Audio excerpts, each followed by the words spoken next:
Una trentena de fotografies inèdites de mossèn Norbert Font i Seguer han estat recollides dins una exposició que s'ha inaugurat aquest dimarts a la tarda a l'Arxiu Tubella.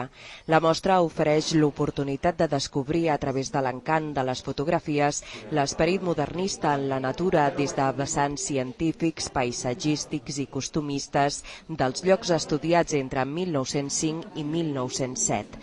Són imatges que provenen de plaques de vidre estereoscòpiques d'indrets com Terrassa, Montserrat, Madrid o la Costa Brava.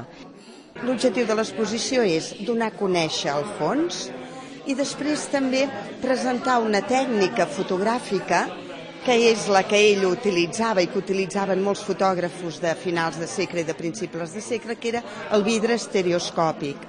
El vidre estereoscòpic, allà a la vitrina n'hi ha, doncs és fer la fotografia amb doble objectiu, de tal manera que després, amb un visor, que allà a la vitrina també en tenim, es vegi la fotografia en 3 dimensions. L'exposició, organitzada per l'Arxiu Tubella en el marc de la Fira Modernista, es podrà visitar fins al 14 de maig. En el transcurs de